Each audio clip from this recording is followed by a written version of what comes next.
안녕하세요. JD부장구세 소장 조던입니다. 오늘은 스태그플레이션 이슈에도 주가는 상승이라는 주제로 말씀드리도록 하겠습니다. 2025년 6월 5일 목요일 시황입니다. 2025년 6월 JD부장구소 45기 공지를 합니다. 주식 강의이고요. 6월 9일 다음 주 월요일서부터 일주일간 모집하니 관심 있으신 분들은 조던777.com으로 들어오시면 됩니다. 조던777.com에서 매뉴얼과 함께 자산을 10년에 10배, 20년에 100배로 늘리시고 조기 은퇴하시기 바랍니다. 주소창에 조던777.com을 치시면 됩니다. 유튜브 멤버십에서는 매뉴얼을 더 이상 운영하지 않습니다. 뉴욕 마켓워치 고용 서비스업 악화, 2연타에 채권 올라가고 달러 떨어지고 증시는 혼조다라는 기사가 있는데요. 어제는 나스닥이 0.32%, S&P 500 지수가 0.01% 상승했으나 다우존스 지수는 0.22% 내리며 혼조로 마감했습니다. 메인 이슈입니다. 스태그플레이션 이슈에도 주가는 상승.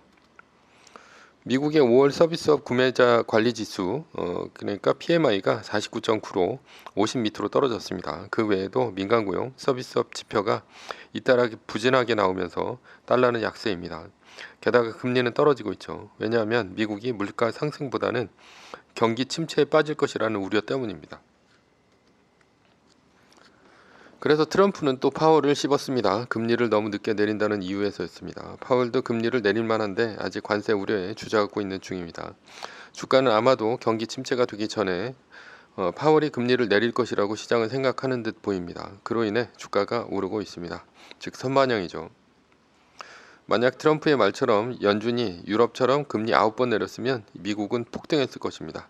물론 근본 원인은 트럼프의 관세 영향 때문입니다. 트럼프가 관세를 때렸으니 물가 불안 때문에 파월이 금리를 못 내리는 것 아닙니까? 그러나 관세 문제는 시장에서 이미 아웃 오브 안중입니다. 치킨 트럼프가 그렇게 만들었죠. 잘한 일입니다.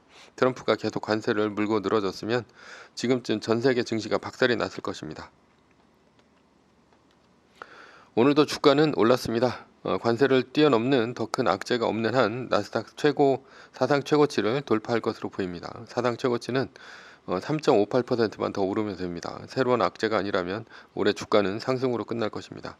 그러고 보면 주가는 연준의 영향을 가장 많이 받는 것 같습니다. 연준이 금리를 올리면 박살나고 연준이 금리를 내리면 그리고 돈 풀면 주가는 오릅니다. 그래서 저는 파월의 금리 인하를 기대하고 있습니다. 서브 이슈입니다. 인생의 반을 노예로 살았다면 나머지 반은 자유인으로 살자. 대학교 때 태국으로 배낭여행을 간 적이 있습니다. 태국의 카오산 로드의 한 음식점에서 한국인 백패커를 만났습니다. 몰골이 말이 아니었는데요. 얼굴은 행복해 보였습니다. 나이는 40대 중반이었고 얼굴은 새까맣게 탔습니다. 어디에 사냐고 물으니 자신은 9개월은 해외에서 지내고 3개월은 한국에 들어가서 일을 한다고 했습니다. 3개월은 한국에서 소위 노가다를 뛰어서 돈을 벌고 그 돈으로 9개월을 동남아에서 놀고 먹었습니다. 참 자유로워 보였습니다. 그래서 저는 어떻게 그렇게 살 수 있냐고 물어봤습니다. 그러자 그가 이렇게 대답했습니다. 결혼만 안 하면 된다고 말이죠. 저는 그 얘기가 당시 무슨 뜻인지 몰랐습니다. 그러나 저는 마음 한편에는 그렇게 살아도 되는지 의문이 들었습니다. 이유는 그의 노후에 대한 막연한 걱정 때문이었을 것입니다.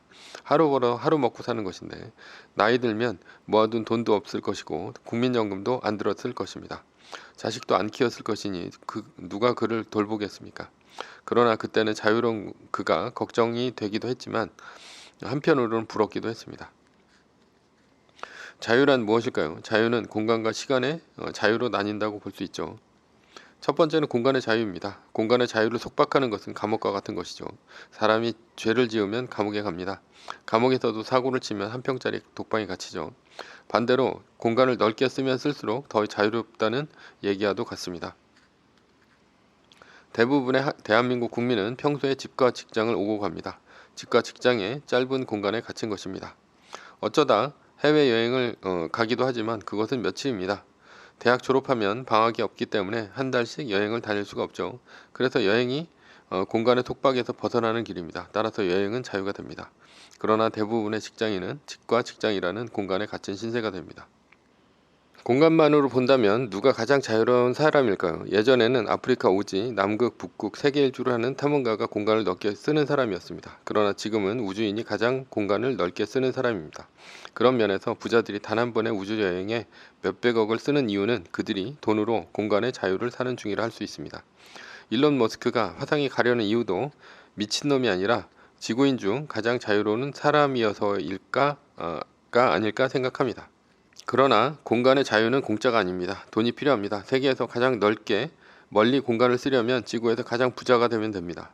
그런 면에서 지구에서 가장 넓게 그리고 공간을 멀리 쓸 수 있겠죠.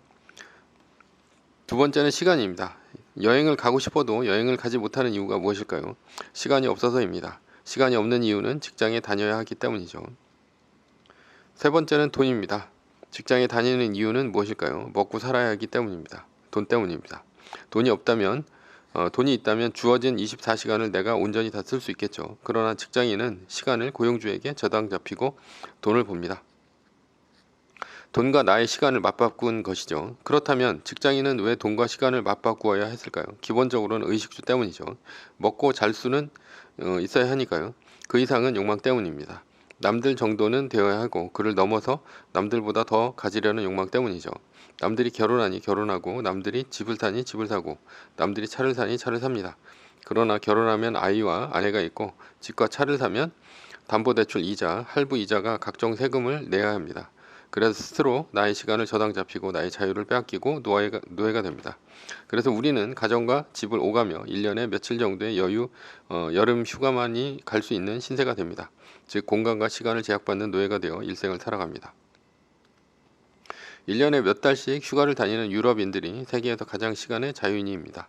그리고 1년에 3박 4일 정도만 휴가를 쓸 수 있는 한국인은 자유롭지 못한 사람들이고요.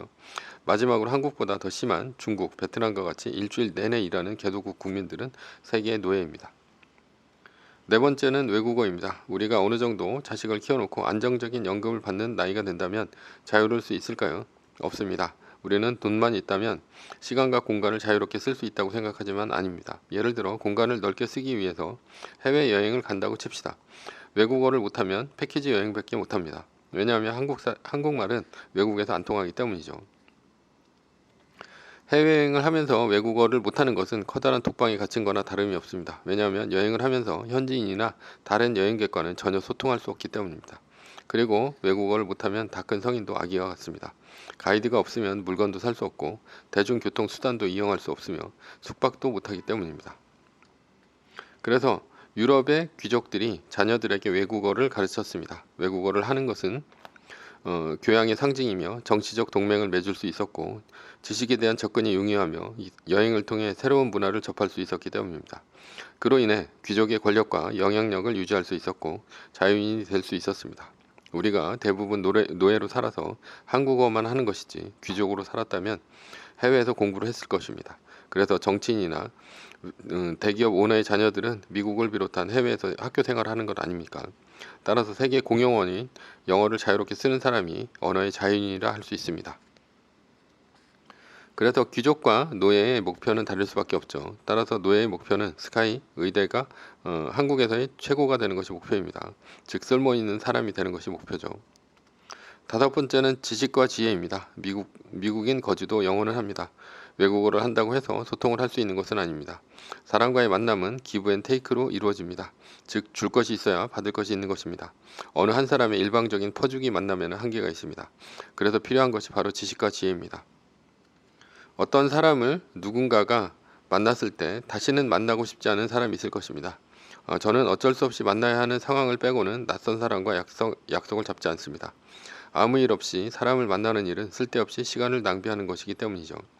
게다가 자기 자랑, 자식 자랑 등 이런 것들을 늘어놓는 자기애가 강한 사람이라면 절대 다시 만나지 않습니다. 그 시간에 운동을 하거나 책을 읽는 것이 훨씬 낫습니다. 그러나 지식과 지혜가 있는 사람은 만나고 싶은 사람이죠. 이런 사람을 만나면 시간이 어떻게 갔는지 모릅니다. 이런 사람의 특징은 제가 살면서 한 번도 듣지 못한 이야기지만 꼭 필요한 얘기를 해줍니다. 만약 제가 그런 사람이 되려면 끊임없이 책을 읽고 생각을 하고 많은 사람을 만나야겠죠. 여섯 번째는 건강입니다. 자유인이 되려면 가장 필수적인 것이 건강입니다. 건강한 사람은 수천 가지 욕망이 있지만 아픈 사람은 단 한 가지의 소망밖에 없다는 인도의 속담이 있습니다. 아프면 여행이 무슨 소용입니까? 만사가 다 귀찮고 제발 아프지만 않았으면 하는 단 하나의 소망만 있습니다. 연금 나오고 모아둔 돈 있고 자녀 다 키워놨어도 몸이 아프면 말짱 꽝입니다. 즉 시간과 돈이 있어도 몸이 아프면 아무 소용이 없습니다. 그런데 왜 아플까요? 아프지 않을 때 건강을 잘 챙기지 못했기 때문입니다. 노예는 자신의 건강을 돌볼 여유가 없습니다. 그런 면에서 노예는 불리합니다.